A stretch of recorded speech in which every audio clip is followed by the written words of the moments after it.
makin hanyut dengan keduniaan.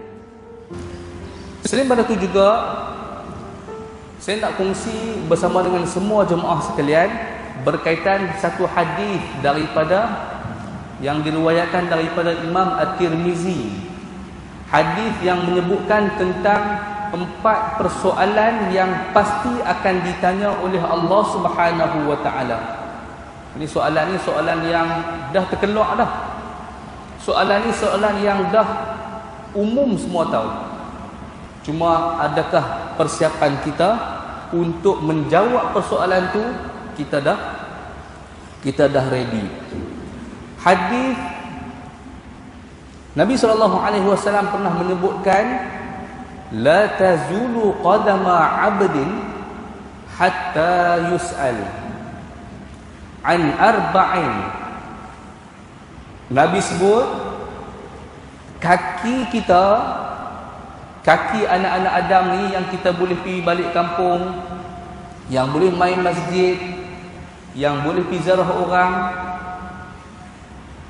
la tazulu, tidak akan bergeser, tidak akan bergerak kaki kita qadama 'abdin hatta yus'al, sehingga mana kita menjawab 4 persoalan. Yang pertama sekali apa dia? Nabi sebut an umrihi fima afnah, tentang umur yang mana yang Allah Ta'ala dah bagi, ke mana kita habiskan. Yang kedua an jasadihi fima ablah, tentang tubuh badan. Allah Ta'ala kurniakan dekat kita mata, Allah Ta'ala kurniakan dekat kita mulut, lidah, kaki. Apa yang kita kerjakan, ke mana yang kita laksanakan. Yang ketiga wa an ilmihi fima fa'al, tentang ilmu yang Allah Ta'ala dah anugerahkan dekat kita. Adakah kita dah beramal? Adakah kita dah buat ataupun kita tinggal? Yang keempat wa an malihi min aina iktasabahu wa fima anfaqahu, dan harta. Dekat harta Allah Subhanahu wa taala tanya 2 benda. Tadi kalau dekat umur Allah Taala tanya satu-satu. Kalau dekat tubuh badan Allah Taala tanya satu-satu. Tapi dekat harta Allah Ta'ala akan tanya 2 persoalan. Min aina akhadahu, daripada mana kita dapat. Daripada mana kita dapat. Wa fima anfaqahu, soalan yang kedua, ke mana kita habiskan, ke mana kita nafkahkan. Daripada ayat ni juga yang disebutkan tentang umur yang mana yang Allah Subhanahu wa taala kurniakan kepada kita.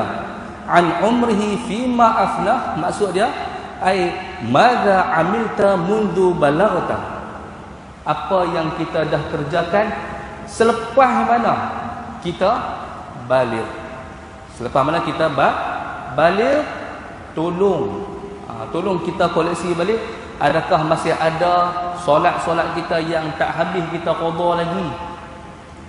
Kalau kata orang perempuan, ada hak yang fidyah, dan juga puasa yang tak habis ketika mana hak yang usia awal baligh, tolonglah. Sebab ramai yang sebelum ni zakat kedah dia uruskan fidyah. Sebelum ni zakat kedah kita uruskan fidyah, tapi bermula 2 tahun lepas dah fokus kita serahkan kepada majlis agama lah, Baitul Mal untuk uruskan. Tapi pengalaman kita urus fidyah ni pengalaman kita urus fidyah, kita kira-kira balik daripada umur baligh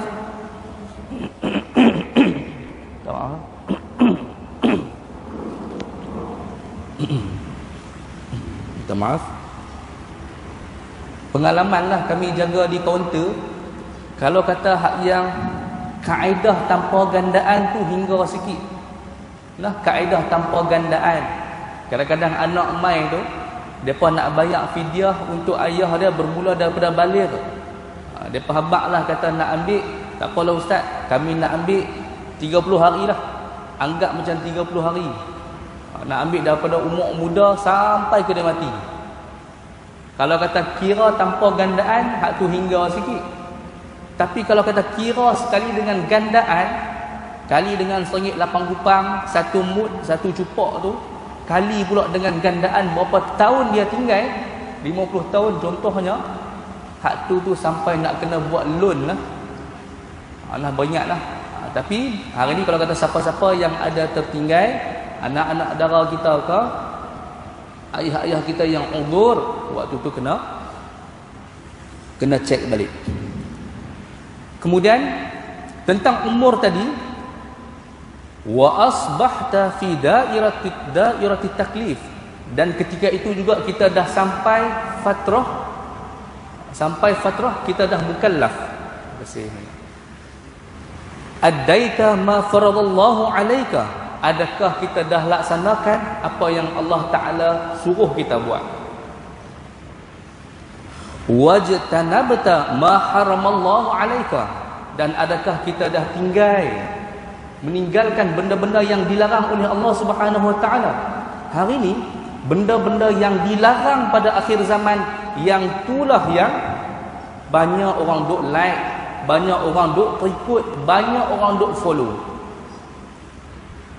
Ibu ayah yang dirahmati oleh Allah Subhanahu Wa Ta'ala, kajian kalau kata kajian ada menyebut juga tentang orang-orang yang mana yang ketagih melihat benda-benda yang lucah, 80%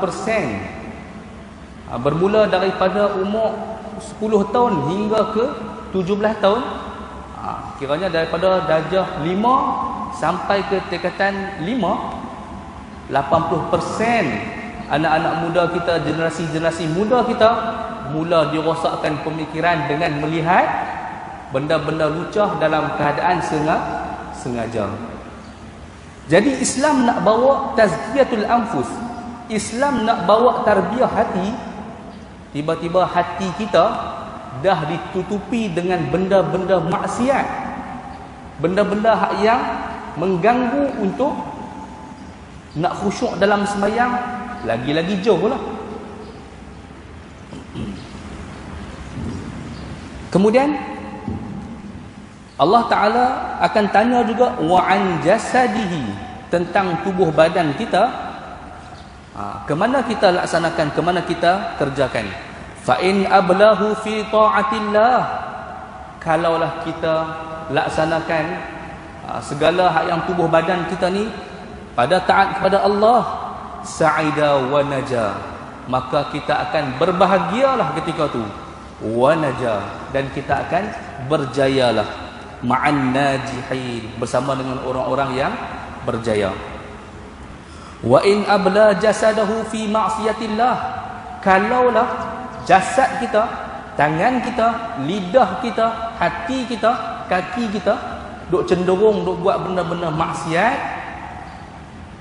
waktu tu khasira wa halaka, maka waktu tu kita dah rugi dan juga telah binasa. Wa yus'alu an ilmihi, persoalan yang ketiga akan ditanya tentang ilmu. Madza amila fihi, apa yang kita dah buat dengan ilmu ini. Ai yus'alu hal ta'allamta, akan ditanya adakah kita dah belajar. Adakah kita dah belajar ilmuddin, tentang ilmu agama, tentang solat, tentang zakat, tentang haji, dan tentang aurat dan sebagainya. Hari ini ibu dan ayah, kami banyak turun di lapangan. Kalau kata di bahagian agihan, kita turun di lapangan. Kadang-kadang kita turun di rumah asnaf, kita bukan tak kesian, memang kita akan bagi bantuan dekat dia. Tapi kadang-kadang generasi-generasi hak yang ibu dan ayah yang bermasalah, yang mana hak yang dah terjebak dengan makan getung, patut dengan dadah, budaya tak jaga kebersihan, tak jaga solat, hak tu benda yang parah dalam masyarakat kita. Jadi kalau kata Syekh Zakaria, dia nampak hari ni kita nak bagi bantuan dekat keluarga ni, sampai bila kita nak bagi? Sampai bila kita nak bagi? Generasi tu, anak-anak dia akan turut. Kalau kata ayah tak sembahyang, dia akan rasa benda biasa. Kalau kata ayah tak jaga kebersihan, dia akan jadi benda biasa. Ayah duk mencakap mencarut, anak-anak pun akan turut benda yang sama juga. Tapi antara cara kita nak selamatkan, kita ambil dalam satu-satu keluarga ni yang susah, selamatkan generasi tu, mai masuk dekat sekolah zakat, ma'had dini zakat. Alhamdulillah juga pelajar-pelajar orang asli Legung, kita dah buat program dekat perkampungan orang-orang asli. Walaupun kita dah buat program dekat situ pun ada jakwa dia, ustazah-ustazah yang membimbing di sana. Walaupun dekat sana juga kita lantik pendakwah mu'allaf duduk di sana, kita bagi gaji dekat dia untuk bimbing. Tapi dia, yang disebut, alhamdulillah dalam 350 orang yang ada di sana, tinggal dalam 10 orang lagi bukan Islam. Dekat perkampungan orang asli Ulu Legung lah. Dan di sana juga kita nak pulihkan ataupun nak selamatkan ayah-ayah yang ada yang masalah dengan duk hidu gam dia, dengan hak yang cara duk minum arak dia. Kita tak boleh yang tu, nak tarbiyah mereka. Tapi kita ambil anak-anak ni, kita ambil dekat 11 orang ke 12 orang, pergi duduk dekat ma'had dini Sik. Alhamdulillah, kita terapkan dengan nilai-nilai keagamaan, ilmu din, ilmu agama semua ni. Balik itu, Ustaz Ubal, pendakwah mu'allaf yang duduk di sana, pendakwah yang perkampungan orang situ beritahu, hari ni kalau kata mereka balik, saya seronok. Pasal apa? Dia kata dalam program surau tu, yang 11-12 orang ni lah yang main. Sekurang-kurangnya balik, dialah ajar adik-adik dia untuk main sembahyang jemaah, jaga kebersihan, sikit-sikit lah. Nah, kita nak ubah ayah dia mungkin makan masa, tapi kita ambil anak-anak yang mana yang mudah untuk kita bimbing dia, kita selamatkan generasi-generasi itu. Alhamdulillah. Kemudian, dan yang terakhir,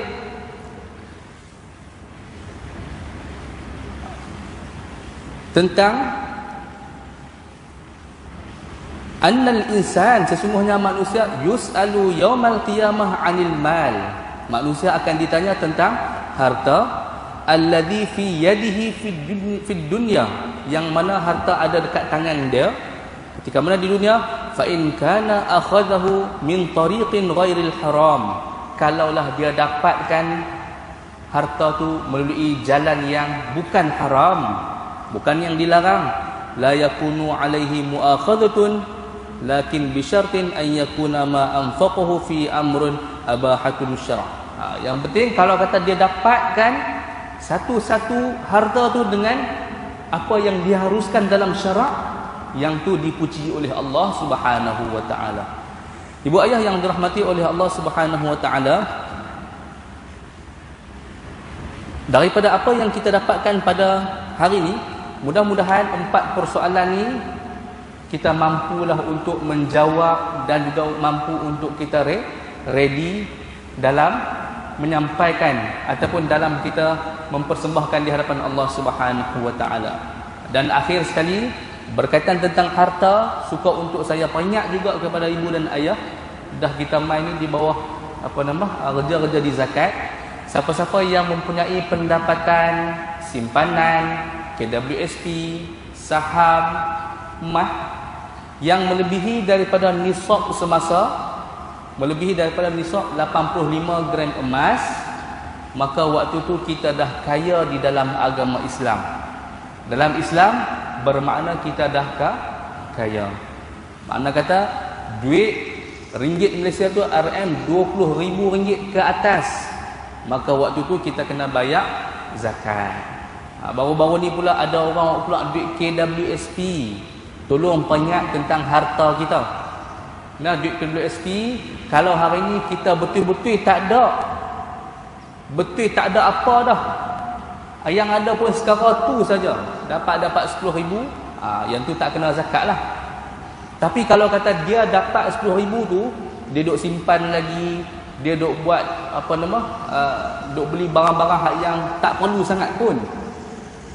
Kalau kata tak ambil pun, dia pun kiranya tak susah. Waktu tu dia kena bayarlah zakat kali dengan 2.5% sebanyak 250 ringgit. Jadi kalau kata untuk orang perempuan, ini peringatan untuk orang perempuan, kalau orang perempuan ada gelang emas simpanan, apabila mencecah 85 gram emas, kena kira zakat emas simpan. Kalau kata emas pakai, apabila mencecah 170 gram, 170 gram baru kena kira zakat. Ini kalau kata yang saya bagi secara umum lah. Sama ada dia zakat pendapatan melebihi 20,000 setahun, bayar zakat pendapatan. Kalau kata dia ada duit simpanan pula, daripada duit dia duk simpan bertahun-tahun, apabila mencecah 20,000, walaupun ada 3-4 bank, dia ada dekat Agro 10,000, dia ada dekat Maybank 10,000, dia ada dekat bank simpanan 10,000, gabungkan dekat tarikh yang sama, kalilah dengan 2.5%. Ada juga permasalahan harta ni, mereka sebut kata kami simpan duit dalam tabung haji, adakah kena zakat? Tabung haji mereka dah selesaikan dah untuk pendeposit, mereka dah tolong bayar zakat untuk pendeposit. Ada orang salah faham, mereka kata bank Islam pun sama macam tabung haji kan. Dulu sama, sejak beberapa tahun sebelum ni mereka dah tak buat dah macam mana tabung haji. Dan saya dengar cerita pun ke depan nanti pun mereka akan buat balik lah. Jadi kalau siapa-siapa yang ada dalam tabung haji, contohnya ada dalam tabung haji 30,000, 30,000 bermakna selesai dah bab zakat dia. Tapi kalau kata ada dekat bank satu lagi 5,000, kena bayar zakat dah 5,000, kena jugalah. Sebab keseluruhan harta dia adalah 35,000. 30 tabung haji tolong selesai, 5,000 lagi adalah dia kena laksanakan tanggungjawab sendiri. Jadi itu antara sikit sebanyaklah peringatan berkaitan tentang zakat harta. Kalau kata zakat pertanian pula, ingat sekali lalu sajalah, pokok ada siapa-siapa yang ada bendang, adik-adik beradik dia ke, pak-pak melakang dia ada bendang, dia punya nisab dia berbezalah daripada nisab harta-harta yang lain. Dia tak sama 20,000 tadi macam tadi. Untuk zakat pertanian, khamsah awsuq, 5 awsuq. 5 awsuq ni banyak mana? 2 kunca, 2 nalih, 6 gantang, 1 cupak, 2 kepui. Ni bahasa-bahasa dululah. Tapi kalau kata bahasa kita nak mudah berapa tan? 1.3 tan lah, bersamaan dengan 1,300 kilogram. Bermakna waktu tu musim tu kita kena bayar zakat padi. Jadi kalau kata siapa-siapa yang sewa bendang tu masuk sekali dengan, kalau kita kerja cikgu ataupun kita kerja jabatan mana-mana, hasil-hasil bendang tu, sama ada kita sewa bendang, sewa rumah, masukkan sekali dalam zakat pendapatan kita. Pendapatan dia ada merangkumi 4 benda. Sama ada pendapatan yang kita makan gaji bulan-bulan kita dapat. Yang kedua, pendapatan yang kita dapat tanpa usaha. Contohnya macam apa? Macam kita dapat duit faraid. Tengok-tengok dapat pampasan tanah 100,000. Tengok-tengok dapat duit takaful 100-200,000. Kita tak gaduh nak usaha teruk pun. Tengok-tengok alhamdulillah dapat. Tu masukkanlah. Ada 2 lagi saya tak apa nak ingat. Tapi yang itulah, ataupun hasil sewaan. Kita buat sewaan, sewa rumah, kita sewa kereta, kita sewa kedai, kita sewa Grab sebagainya. Yang tu masuk dalam lain-lain pendapatan. Jadi hak ni tolong ingat, generasi muda dah banyak dah aset-aset yang mana duk buat menyewa. Hak tu penyaklah. Kalau siapa-siapa yang menega, sama juga. Siapa-siapa yang menega, dia kena tengok yang pertama sekali, duit dalam tangan dia ada banyak mana. Duit dalam tangan dia ada banyak mana? Kalau kata ada 10,000, kira 10,000. Yang kedua, duit di bank. Dalam bank dia ada 10,000 juga, dah 20,000 dah. Kemudian yang ketiga, hutang yang dijamin orang bayar. Kalau kita buka kedai, orang jamin bayar balik hutang-hutang. Kalau kata ada 5,000, kita masukkan. Kalau hutang yang tak dijamin orang bayar, itu tak payah masukkan. Kita ambil yang jamin mampu bayar saja. Kemudian kena kira stok, harga semasa. Nah, kalau kata ada barang-barang baju-baju, t-shirt dan sebagainya, ambil stok yang mana ready dijual sahaja. Kalau kata kain-kain yang tak potong lagi, itu tak dikira. Yang mana hak yang nak dijual. Kalau ada kedai beras, susu, tepung, hak mana yang ready nak jual, kita ambil harga kita jual. Nah, harga kita jual, bukan harga kita dapat. Bukan harga modal yang kita ambil, harga kita jual. Jadi kita kira. Kemudian kita boleh tolak dulu liability semasa. Kalau contohlah kita ada gaji pekerja nak kena bayar, tolak. Kita nak kena bayar sewa kedai, tolak. Kalau kata ada kos pengangkutan, tolak. Api dan air, tolak. Baki tu kalau melebihi daripada 20,000, barulah kita bayar zakat perniagaan. Tapi kalau siapa-siapa yang ada syarikat besar, ada kunci kira-kira apa semua tu penyata, nak pergi rujuk dengan pejabat zakat pun ahlan wa sahlan. Jadi hak tu antara sikit sebanyaklah berkaitan tentang harta. An malihi min aina katasabahu, daripada harta, daripada mana kita dapat, wa fima anfaqahu, dan ke mana kita habiskan. Semua tu akan dipersoalkan oleh Allah Subhanahu wa taala. Jadi sekadar itu sahaja daripada saya. Mudah-mudahan ilmu berkaitan tentang muhasabah Ramadan, peringatan 4 persoalan yang Allah Taala akan tanya, kita boleh ready, kita boleh amalkan benda-benda yang baik kita buat sepanjang bulan Ramadan. Sekadar itu, aqulu qouli hadza wa astaghfirullah li wa lakum. Assalamualaikum warahmatullahi wabarakatuh.